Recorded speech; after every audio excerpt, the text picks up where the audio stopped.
Bonjour et bienvenue à notre troisième capsule sur la grossesse sans stress. Avec Hélène, Élie et Caro.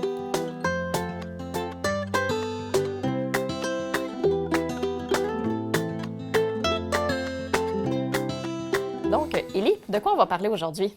Aujourd'hui, on va parler de tabac, alcool et les drogues. Bien, commençons par le tabac. Qu'est-ce que tu en penses, toi, de fumer pendant la grossesse? Le tabac, c'est néfaste pour tout le monde, surtout en grossesse. Donc, ne serait-ce que uniquement 2 cigarettes par jour, il y a des effets néfastes, que ce soit pour la maman ou que ce soit pour bébé.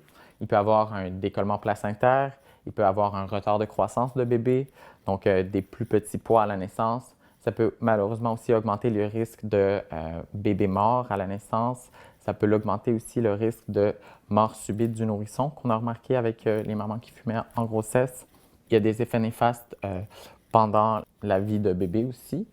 Si on grandit dans un domicile avec du tabac, il y a plus de chances de développer des otites, de développer des rhumes, d'avoir des troubles de l'apprentissage, d'avoir aussi des troubles respiratoires. Donc, plus de consultations chez le médecin, plus d'antibiotiques et puis plus de travail pour les parents.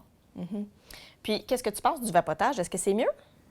Malheureusement, on n'a pas assez de données et d'études pour recommander le vapotage. Et puis, il y a quand même aussi quelques petites études qui remarquaient des effets néfastes avec le vapotage. Donc, on préfère ne pas vapoter en grossesse. Donc, ce n'est pas vraiment un bon moyen de substitution au tabac. Puis, si quelqu'un fume dans la maison, disons que c'est pas la mère, mais qu'il y a quelqu'un d'autre qui fume dans la maison, est-ce que ça, c'est grave aussi? La fumée secondaire a été bien étudiée, puis on sait qu'il y a des effets néfastes autant que la fumée primaire. Donc, il faudra que papa ou les autres personnes du domicile qui fument, il faut essayer de fumer à l'extérieur le plus possible, changer ses vêtements avant de prendre bébé et puis essayer de se laver les mains effectivement avant de tenir bébé aussi. Et puis toi, par rapport à l'alcool, qu'est-ce qu'il faut qu'on retienne? Bien, l'alcool, ce qu'on retient, c'est que c'est pas vraiment mieux.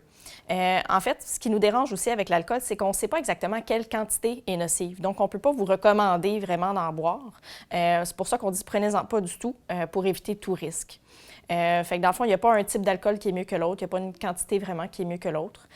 Par contre, ce qu'on sait, c'est que le pire qu'on peut faire, c'est finalement de se saouler, donc de prendre une grande quantité d'alcool d'un coup. Ce que ça peut faire, l'alcool, c'est que ça augmente nos chances de faire des fausses couches, d'accoucher d'un bébé prématuré ou même mort-né. Ça peut aussi nuire au développement des organes, surtout le cerveau, qui est le plus fragile là, à l'alcool. Donc, on parle de troubles d'apprentissage, troubles de mémoire, troubles de comportement, déficit de l'attention, difficulté à résoudre des problèmes. Puis, le scénario le pire qui peut arriver avec tout ça, c'est d'avoir un syndrome alcoolo-fœtal, qui est comme une forme plus sévère de ce que je viens de vous dire, qui va causer une apparence physique assez caractéristique. Il y a des photos que vous pouvez trouver sur Internet de ça. Puis encore là, des problèmes d'apprentissage, des problèmes de comportement. Ça va souvent être des enfants qui vont avoir besoin d'avoir des services spécialisés pas mal tout au long de leur vie là, à cause de ces problèmes-là. Et puis, là, on a parlé de la cigarette, de l'alcool. Qu'est-ce qu'il y en est du cannabis? Est-ce que c'est tout aussi dangereux que la cigarette? C'est aussi dangereux que les autres drogues et la cigarette. Donc, le cannabis, que ce soit fumé, que ce soit vapoté, que ce soit en prise d'huile ou d'autres formes, peut être néfaste pour le fœtus. Ça va passer dans le placenta et puis ça va avoir un effet au niveau du développement du cerveau de bébé. Et puis aussi, ça peut augmenter les risques d'un retard de croissance de bébé. Donc, des naissances de bébés plus petits avec des troubles un peu plus au niveau de l'apprentissage quand il va grandir. Donc, est-ce qu'il y a d'autres drogues? Est-ce qu'il faut qu'on garde en tête d'autres drogues à éviter? Bien, je dirais qu'en général, il n'y a pas vraiment de drogues qui sont recommandées en grossesse. Si on prend par exemple la cocaïne, on sait que ça peut causer des saignements, des décollements placentaires. Donc, les deux peuvent nuire à la fois à la santé et à la vie du bébé. Puis, il y a beaucoup de drogues qui peuvent causer des symptômes de sevrage à la naissance, c'est-à-dire que le bébé est habitué de recevoir cette drogue-là pendant la grossesse via le sang de la mère. Donc, quand il naît, tout d'un coup, il n'y en a plus. Donc, il va avoir les mêmes symptômes qu'un adulte qui serait en manque de drogue, finalement. C'est des symptômes très, très désagréables, surtout pour un tout petit bébé. Donc, si on résume, il n'y a rien qui est vraiment recommandé. Si on parle de cigarettes, d'alcool ou de drogue, il n'y a rien qui est vraiment sécuritaire là, en grossesse. Et ce qui est vraiment à garder en tête est important, c'est d'en parler avec votre médecin, que ce soit votre médecin de famille ou obstétricien qui vous suit par la grossesse. On ne fait pas la police avec les drogues ou les consommations.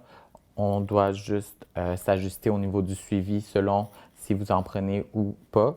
Comme on a parlé, il y a plusieurs effets néfastes. Et puis, en tant que professionnel de la santé, on a besoin de surveiller ces effets.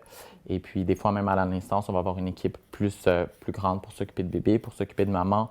Donc, c'est important d'en parler avec votre médecin.